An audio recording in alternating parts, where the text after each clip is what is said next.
کہ آپ بے شک کسی کو یہ میسج دیں یا نہ دیں کہ میری آپ کے پیچھے نماز ہو جاتی ہے، وہ کہے گا اگر میرے پیچھے ہو جاتی ہے تو آلریڈی اتنی مسجدیں تھیں، تو نے اپنی الگ مسجد کیوں بنائی؟ آپ کو پتا پاکستان میں جتنی مسجدیں بنتی ہیں نا وہ ضرورت کی بنیاد پہ نہیں بنتی. آپ اسلام آباد میں چلے جائیں، چپے چپے کے اوپر آپ کو مسجدیں نظر آئیں گی. آپ کہیں گے ایک محلے میں 2 مسجدیں کیا کر رہی ہیں؟ وہ 2 اس لیے کر رہی ہیں کہ جب وہ بریلویوں کو الاٹ کرتے ہیں نا تو دیوبندی اس وقت تک کاٹتے رہتے ہیں CDA کو جب تک کہ مجبور ہو کے ایک پلاٹ ان کو نہیں وہ الاٹ کر دیتے. یا دیوبندیوں کو مسجد مل جائے تو بریلوی اس وقت تک انہیں کاٹتے رہتے ہیں جب تک کہ وہ انہیں مسجد نہ دے دیں. تو یہ ان کے شر سے بچنے کے لیے چپے چپے پہ انہوں نے مسجد، تو دونوں جامع مساجد ہوتی ہیں. آپ قطعاً اپنی نئی مسجد بنائیں، لیکن آج جو آپ ایک بات کرتے ہیں کہ ہم ہر مسلک کے پیچھے نماز پڑھتے ہیں، اور یقیناً ظاہر ہے مختلف مساجد میں آپ روزمرہ کی بنیاد پر جاتے ہوں گے، نمازیں ادا کرتے ہوں گے، تو اسی طرح آپ ایک جمعہ ایک مکتبہ فکر، ایک جمعہ ایک مکتبہ فکر، آپ کا میسج زیادہ اچھے طریقے سے میں آپ کو بتاتا ہوں. یہ آپ کی جو معصومانہ خواہش ہے اس کے جواب میں یہ کہوں گا مجھے تو آپ چھوڑ دیں. مفتی تقی عثمانی صاحب اور مفتی منیب الرحمان صاحب دونوں ایجوکیٹڈ پرسنالٹیز ہیں دنیاوی طور پر بھی، اور 2 بڑے جو سب کانٹیننٹ میں فرقے ہیں دیوبند اور بریلوی، ان کے وہ امام سمجھے جاتے ہیں. یہ دونوں ایک دوسرے کی مسجد میں ذرا جمعہ پڑھا کے بتا دیں، ان کی پبلک قبول نہیں کرے گی. الیاس قادری صاحب کو آپ کی پبلک قبول کر رہی ہے، میں آپ کو بتا رہا ہوں نا. الیاس قادری صاحب کبھی بھی رائے ونڈ کی مسجد میں نماز نہیں پڑھا سکتے، اور رائے ونڈ والے جو مرکز ان کا مدنی مرکز کراچی کا اس میں نماز نہیں پڑھا سکتے. آپ نے میری بات کی نا کہ میری پبلک قبول کرے گی، میری پبلک تو قبول کر لے گی میرے اسٹوڈنٹس، میں جس مسجد میں جا کے پڑھاؤں گا نا وہ قبول نہیں کریں گے نا. تو میں نے تو آفر دے دیے، چلے میں آپ کی ویڈیو میں دوبارہ کہہ دیتا ہوں کہ جمعے کی نماز مفتی منیب الرحمان صاحب مجھے اپنی مسجد میں پڑھانے دیں. اچھا ہاں جی. جمعے کے بعد ہفتہ آتا ہے اور پھر اتوار کو یہاں بیٹھ کے درس دیں. مفتی تقی عثمانی صاحب مجھے اپنی مسجد میں جمعے کی نماز پڑھانے دیں، اور اس کے ساتھ ہی ایڈجسٹنٹ ایک دن کے بعد جو اتوار ہے وہ یہاں کے خطاب کریں. میں تیار ہوں. اگر آپ اپنے طور پر بڑے پن کا مظاہرہ کرتے ہوئے، ویسے ہی جہلم کی مرکزی مساجد تقریباً تمام مکاتب فکر کی جہلم میں موجود ہے، آپ اپنے طور پر اگر جائیں یا یہاں ضرورت نہیں ہے، میرے بھائی ہے ہی نہیں ہے نا. آپ کوشش کریں نا، میں نے کیوں کوشش کرنی ہے؟ جمعہ ایک پڑھانا جی وہ نہیں الاؤ کریں گے نا، وہ تو ایک دوسرے کو الاؤ نہیں کرتے. انہوں نے مساجد میں لکھا ہوتا ہے کہ اس مسجد کا امام وہ ہوگا جو اعلیٰ حضرت کے مسلک سے تعلق رکھتا ہو، نہ کسی کو یہاں واز کرنے کی اجازت ہے نہ چندہ اکٹھا کرنے کی. یہ مساجد میں لکھ کے لگایا ہوا ہے. صحیح. آپ کن خوابوں کی دنیا میں رہ رہے ہیں؟ یہ ایسے ہے ہی نہیں ہے. اگر دعوت آتی ہے تو انشاءاللہ پڑھائیں گے. جی کیوں نہیں، میں اجازت، میں تو کہتا ہوں کہ اگر کوئی بڑے لیول کا بندہ اس طرح کی آفر کرتا ہے تو میں ضرور پڑھاؤں گا، اور ہم انہیں الاؤ کریں گے، وہ یہاں پہ بھی آ کے اپنا موقف رکھ سکتے ہیں. ٹھیک ہے. فیصل آباد کے ایک عالم دین گزرے ہیں ماضی میں، ان کے حوالے سے آپ کے ویڈیوز میں ہے کہ آپ نے ان کو شیخ بھی کہا، آپ نے ان کو شیخ الحدیث بھی کہا. ان کا ایک ختم نبوت کے حوالے سے ایک موقف رہا ہے جس پر آپ نے غالباً کو 2 منٹ کی ویڈیو بنائی ہوئی ہے. ہاں میرے بھائی 2 گھنٹے کی ویڈیو 2 گھنٹے کی ویڈیو بنائی. اب جو اعتراض کرنے والے ہیں، ناقدین ہیں یا علماء اکرام ہیں، وہ یہ کہتے ہیں کہ آپ نے اس پر ایک دفعہ اس پر بات چیت کی ہے، جبکہ اگر کوئی آپ کی ذاتی کسی بھی ایشو کے حوالے سے کوئی بات چیت ہوتی ہے تو اس پر آپ ایک سیریز شروع کر دیتے ہیں، اور پھر اس پر 2 گھنٹے 1.5 گھنٹے کے باقاعدہ ایک لمبی چیزیں ہوتی ہیں جس میں پہلی بات ہے کہ وہ آپ کے اس عالم دین کے بارے میں جو کوسچن ہے نا، وہ جس ہمارے مخالف نے بتایا اس نے جھوٹ آپ کے متھے مار دیا. اس نے کہا 2 منٹ کا کلپ ہے. آپ ابھی یوٹیوب پہ لکھیں رپلائی ٹو مولانا اسحاق اور ذرا اس ویڈیو کی لینتھ دیکھیں. 50 منٹ سے زیادہ وہ ویڈیو ہے اور ٹاپک ایک ہے. ایک ٹاپک. جب میرے اوپر اعتراضات ہوتے ہیں نا، اگر ایک اعتراض ہوگا نا تو ظاہر ہے وہ تو 20-25 منٹ کی ویڈیو آئے گی. لیکن اگر آپ ایک ویڈیو میں میرے اوپر 10 اعتراضات داغ دیں گے تو میں ہر اعتراض کے اوپر 20-25 منٹ بولوں گا. ٹھیک ہے، یعنی آپ قادیانی ہونے کا اگر الزام لگائیں گے تو میں اس کے اوپر بولوں گا اور میں اسے ریبٹل کروں گا. لیکن اگر اس کے ساتھ آپ میرے اوپر الزام لگائیں یہ صحابہ کو گالیاں دیتا ہے تو پھر میں اسے بھی ریبٹل کروں گا. مولانا اسحاق صاحب سے ختم نبوت کے ایک جز میں، اور وہ بھی مولانا اسحاق صاحب نہیں، ان کے بابے نے کام ڈالا ہے. ان کے بابے نے، معین الدین ابن عربی نے. یہ اس کی گمراہی تھی جن کو بریلوی اور دیوبندی دونوں شیخ اکبر کہتے ہیں، اور بعض اہل حدیث بھی انہیں شیخ اکبر مانتے ہیں. یہ ان کی گمراہی تھی جو مولانا اسحاق صاحب نے جو ہے وہ آپ سمجھ لیں مستار لی تھی. تو مولانا اسحاق صاحب پہ جو رد بنتا ہے نا اصولاً، وہ بیسیکلی اس بڑے بابے پہ بنتا ہے جن سے مولانا اسحاق نے لی تھی. لیکن پھر بھی میں نے جو ویڈیو ریکارڈ کرائی ہے وہ رپلائی ٹو مولانا اسحاق ہے، اور 2 منٹ کی نہیں میری جان.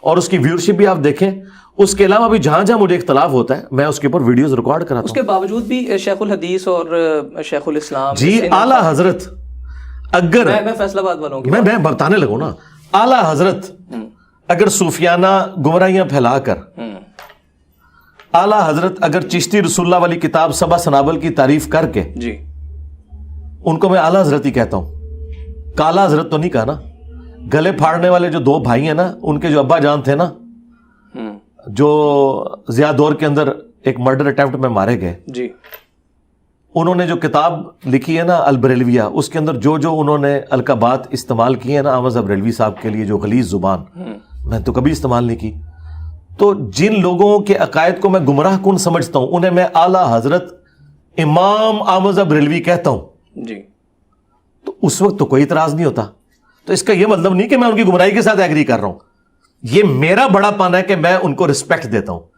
میں مفتی تقی عثمانی کہتا ہوں, کبھی میں نے یہ نہیں کہا کہ کل کا چھوکرا تقی عثمانی, یہ نہیں میں کہتا. لیکن سنیں یہاں سے ایک اور سوال نکل جائے گا. نہیں سوال زیادہ ہو گیا, پہلے اس ٹاپک پہ رہیں. دیکھیں ٹاپک سے ڈیویٹ نہیں کرنا.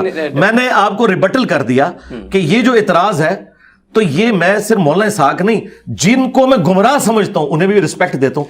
میں نے کہا مولانا اشرف علی تھانوی صاحب, جی مولانا بھی کہا اور صاحب بھی کہا, اس سے بڑی کوئی ڈگری نہیں, میں رسپیکٹ ان کو دے رہا ہوں. جی اس میں کیا مسئلہ؟ سر مولانا صاحب یا پھر اعلیٰ حضرت کا وہ معنی نہیں نکلتا جو شیخ الاسلام شیخ کا, وہ جو ظاہر ہے ان کے اس سے ایک مخصوص مقدار یا مخصوص آپ کا کہنا ہے حدیث کی یاد کی ہوں, وہ اسے شیخ الحدیث یا شیخ الاسلام کا ٹائٹل دیا. تو اس پر ہے کہ ایک شخص کا ختم نبوت کے حوالے سے ایک پرٹیکولر موقف ہے, اس کے باوجود بھی, اس کے ریبرٹل کے باوجود بھی, اس ریبرٹل کے باوجود جو آپ نے کہا کہ 2 گھنٹے کی ویڈیو, اس ریبرٹل کے باوجود بھی شیخ الاسلام کا ٹائٹل دینا, میں آپ کو بتاؤں. پہلی بات یہ ہے اعتراض نہیں صاحب کہنے پہ, جس سے وہ ڈیویٹ ہوئے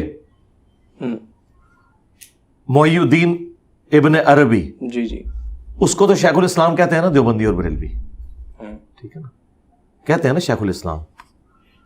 ان سے مستعار لیا مولانا اسحاق صاحب نے.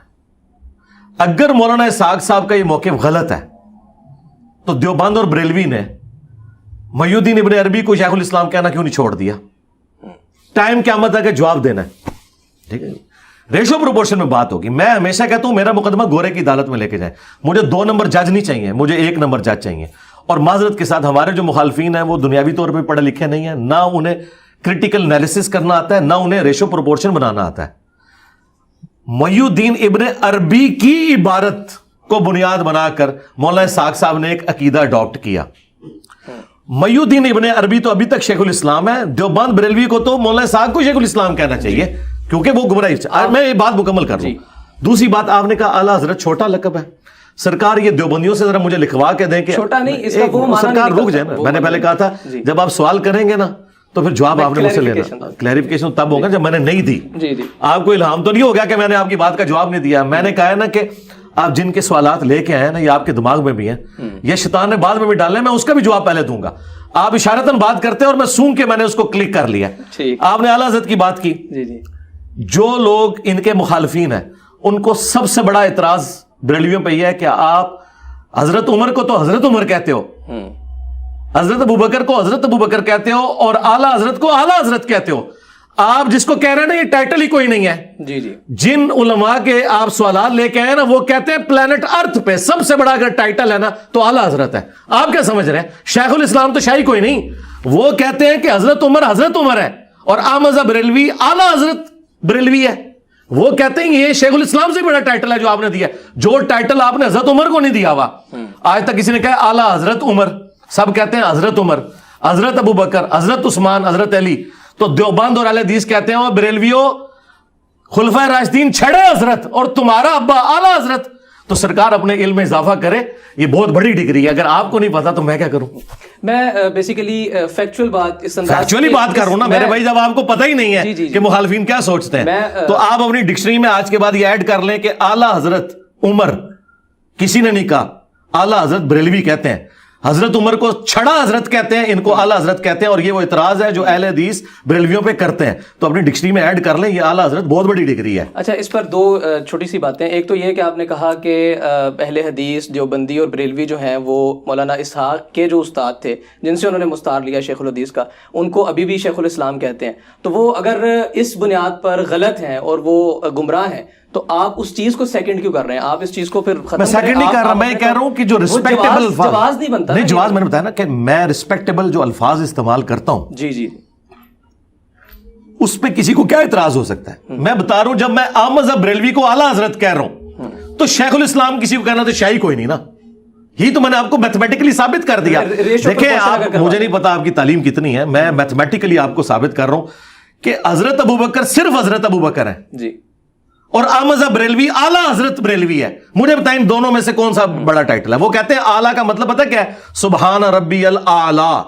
وہ کہتے ہیں اعلیٰ سب سے اعلیٰ حضرت, سب سے اعلیٰ حضرت حضرت عمر نہیں ہے, ابوبکر نہیں ہے, احمد بریلوی ہے. آپ اس ٹائٹل کو ویسے پھینک رہے ہیں کیونکہ آپ ایکسپیکٹ نہیں کر رہے تھے کہ میں اتنا بڑا چھکا مار دوں گا آگے سے کہ وہ پلانٹ ارتھ سے باہر نکل جائے گا. تو جب میں چھکے اسی طرح ہی مارتا ہوں, میرے مخالفین کیوں میرے سامنے فیل ہو گئے, انہیں پتہ ہی نہیں ہوتا کہ آگے کیا جواب دے گا. میں نے اتنی بڑی بات کی ہے, چوتھی دفعہ ریپیٹ کر رہا ہوں کہ حضرت ابوبکر صرف حضرت ابوبکر ہے اور اعلیٰ حضرت بریلوی ہے. یہ ٹائٹل بڑا ہے, جو صحابہ کو بھی ٹائٹل نہیں ملا وہ انہوں نے ان کو دیا ہے. اس کے باوجود میں اعلیٰ حضرت کہتا ہوں. کیوں کہتا ہوں؟ کہ جن کی نظر میں وہ اعلیٰ حضرت ہے نا, وہ انہیں اعلیٰ حضرت کہتے ہیں. اگر اعلیٰ حضرت کہنے سے وہ میری بات سننے کے لیے تیار ہے تو میں بات کروں گا.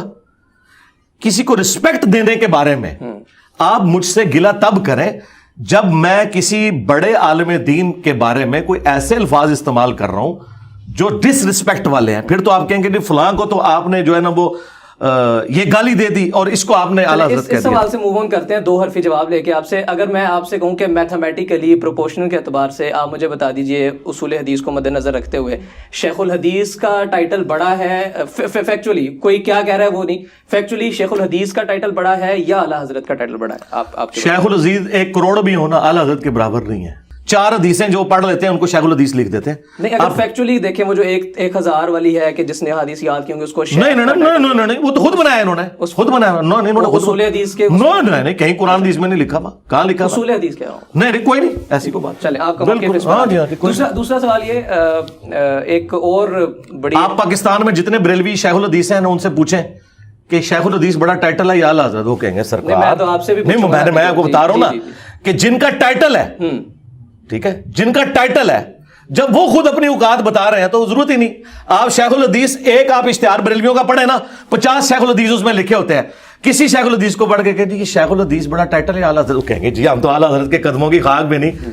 تو میں انہی کا جواب دے رہا ہوں. آپ کا موقف نہیں, میرا موقف نہیں ہے, ان کا موقف ہے, ان کا موقف ہے جو پٹیاں پڑھا رہے ہیں, یہ ان کا موقف ہے. آپ کا موقف بھی آپ نے بھی بتایا کہ شیخ الحدیث آپ نے کہا کہ چھوٹا ہے اور اعلیٰ, ظاہر ہے میں نے بتایا کہ رولتے پھر رہے اشتہاروں میں اعلیٰ حضرت تو ایک ہی ہے ابھی تک. چلیں ٹھیک, ابھی تک دوسرا اعلیٰ حضرت نہیں ہے. دوسرا سوال یہ, ایک اور انٹرنیشنل عالم دین ہے, ان سے بھی آپ عقیدت رکھتے ہیں, بلکہ مشہور ہے کہ آپ نے ان کے ہاتھ بھی چومے. وہ کہتے ہیں کہ پل صراط جو ہے وہ صرف دنیا ہے, قیامت کے روز کوئی پل صراط نہیں ہوگا. آپ کا اس پر کیا موقف؟ میں نے تو پل صراط کے اوپر تفصیلی ویڈیو ریکارڈ کروا دی ہوئی ہے. شارٹلی ادھر بھی جواب ہے. پل صراط کا جو کنسیپٹ قرآن کے اندر ہے, سورہ مریم کے اندر, کہ خواہ کوئی نیک ہو یا بد ہو سب نے آگ سے گزرنا ہے, اور پھر ہم نجات دے دیں گے اہل ایمان کو, اور دوسروں کو ہم گھٹنے کے بعد جہنم کی آگ میں کھلا چھوڑ دیں گے. تو یہ سورہ مریم کی آیت واضح ثبوت ہے کہ پل صراط ایگزسٹ کرتا ہے. قرآن سے میں نے اس لیے حوالہ دیا کہ اگر کسی کو حدیث پہ اعتراض ہے تو اس کے لیے. اس کے بعد بخاری مسلم میں درجنوں حدیث ہیں, اور جس عالم دین کا آپ نے حوالہ دیا نا, تو میں نے چونکہ آلریڈی اس کے اوپر ویڈیو ریکارڈ کرائی تھی, رپلائی ٹو اسی عالم کا نام لکھ کے میری وہی ویڈیو ایک ایک ریفرنس کے ساتھ قرآن کی آیات, بخاری مسلم کی درجنوں احادیث, نہ صرف ان کے نمبر ڈسپلے کیے ہیں بلکہ وہ امیجز ان احادیث کے ڈسپلے کر کے ہمارے جو اسٹوڈنٹ کا چینل ہے راہ ہدایت, جس کے لاکھوں میں سبسکرائبرز ہیں, اس کے اوپر اپلوڈ ہو چکا. آفیشیل پر نہیں کیا؟ آفیشیل پہ ضرورت ہی نہیں, کیونکہ جس انٹرنیشنل عالم کی آپ بات کر رہے تھے نا, اس کے جو اپنے سبسکرائبرز ہیں نا, اس سے زیادہ اس چینل کے سبسکرائبر ہیں جس پہ اس کا جواب آ گیا. آفیشیل پہ جواب دینے کی ضرورت نہیں تھی, وہ میں نے ہی اپلوڈ کروایا کہہ کے. اور اگر اس لیول پہ بات پہنچی, ہمارا اصول یہ ہے, آفیشیل پر کروا دیتے تو ذرا تنقید نہ ہوتی جو ہو رہی تھی. نہیں, میرے پہ کوئی تنقید نہیں, اس کی وجہ یہ ہے کہ میرے پہ تنقید تو تب ہو نا جب میرا نظریہ اس کا ہو. ایک بندہ روزانہ اٹھ کے ایک نیا نظریہ لانچ کر دے تو میں نے ضروری تو نہیں اس کو جواب دینا ہے. دوسری بات, اس نے جو نظریہ لانچ کیا ہے اس نے مجھے تو کچھ نہیں کہا نا, اس نے ایک نظریے کی بات کی نا. علماء کو میں فوراً آفیشیل پیج سے اس لیے کرتا ہوں, اگر اس شخص نے, وہ انٹرنیشنل جو سپیکر ہے, اس نے میرے خلاف کوئی ٹویٹر ٹرینڈ چلایا ہوتا کہ انجینئر پولیس رات کو مانتا ہے اور قرآن و حدیث سے ثابت نہیں ہے, انجینئر کو گرفتار کرو, یہ اسلام کے عقیدے چھوڑ چکا ہے, یہ گمراہ ہو چکا ہے, ہمارے ادارے کی طرح ہے, تو آفیشیل سے میں دیکھیں اس کی طبیعت صاف کر دیتا. میری بات سن لیں نا, پوری بات سن لیں, میں آپ کو فرق بتا رہا ہوں میتھمیٹیکل. جن لوگوں کی بات کر رہے ہیں نا, وہ اس طریقے سے اختلاف کرتے ہیں, اگر وہ بھی ایسے اختلاف نہ کریں, وہ اپنا نظریہ دیں. مطلب ایک عالم کہتا ہے جی میرا یہ نظریہ ہے حضرت معاویہ رضی اللہ تعالیٰ کے بارے میں, اور مجھے اشارتاً بھی ذکر نہ کرے, میں کبھی بھی اسے ریبٹل نہیں کروں گا, ریبٹل بھی نہیں کروں گا. اچھا, جب یہ مجھے سنگل آؤٹ کرتے ہیں نا, میرا نام لیتے ہیں اور مجھے کہتے ہیں میں گمراہ ہوں, ہم اس پہ FIR کٹوائیں گے, پھر میں جواب دیتا ہوں. جس دن اس انٹرنیشنل اسپیکر نے حرکت کی نا, تو اس کے ساتھ بھی دیکھیں میں کیا کرتا ہوں. تو یہ ریشو پروپورشن ڈفرنٹ ہے. مجھے یہ سمجھ لگ سکی کہ آپ نے کہا کہ اگر کوئی شخص ایک بطور مجموعی مطلقاً کسی دین کے کسی ایک پرٹیکولر عقیدے پر حملہ آور ہوتا ہے یا ایک ایسی بات کر دیتا ہے جس سے حملہ صادق آتا ہے, تو اس کا ریبرٹل آپ کسی اپنے اسٹوڈنٹ کے پیج پر اپلوڈ کرتے ہیں, اور اگر کوئی ذاتی طور پر آپ کو ٹویٹر ٹرینڈ چلاتا ہے, آپ کے خلاف FIR کرواتا ہے, پھر آپ مین چینل. یہ ایک جز ہے, اس میں ایک جز رہ گیا, جی ہاں بالکل صحیح, جب سمجھ لگی ہے, اس لیے کہ میں نے وہ بیچ میں ایک جز چھوڑ دیا تھا, وہ میں آپ کلیئر کر دیتا ہوں. یہ اس عالم کی صورت میں ہے کہ جس کا school of thought international level کے اوپر ایگزسٹ نہ کرتا ہو اور اس کی کوئی مسجد نہ ہو, یہ اس کے لیے. لیکن جو اسٹیبلش فرقے ہیں جن کے کروڑوں ماننے والے ہیں, دیندار لوگ, اگر ان میں ہوگا نا, ان کو آفیشل سے ہی جواب جائے گا. اس کی وجہ یہ ہے کہ وہ کسٹوڈین بنیں گے اس فکر کے کہ جو اہل سنت کی فکر ہے. وہ شخص جس کی آپ بات کر رہے ہیں نا, اس نے تو اعلانیہ کہہ دیا نا جی میں ان حدیثوں کو صحیح نہیں سمجھتا. اس کے باوجود بھی آپ عقیدت رکھتے ہیں, وہ ہاتھ چومنے والی جو بات بڑی. میرے بھائی, ہاتھ اگر میں نے چوم لیے ہیں, میں نے تو ہاتھ ان لوگوں کے بھی چومے ہیں جنہوں نے پوری زندگی اس فرقے کی خدمت کی ہے جن کے عقیدے المحند المفند میں لکھے ہوئے ہیں. ٹھیک ہے, یعنی مولانا طارق جمیل صاحب. اچھا, میں ہاتھ ان لوگوں کے بھی چومتا ہوں جنہوں نے 3 دفعہ مجھ پہ مرڈر اٹیمپٹ کروائی, یعنی بریلوی فرقے کے علماء. تو جتنے بھی بڑے علماء آتے ہیں میں سب کے ہاتھ چومتا ہوں. ایسا تو کبھی نہیں ہوا کہ میں نے ہاتھ نہیں چومے, میں رسپیکٹ دیتا ہوں. فروحی علمی اختلافات رہے ہیں آپ کے ان کے بریلوی مکتبہ فکر کے ساتھ, مولانا طارق جمیل صاحب کا آپ نے نام لیا, اصولی اختلافات.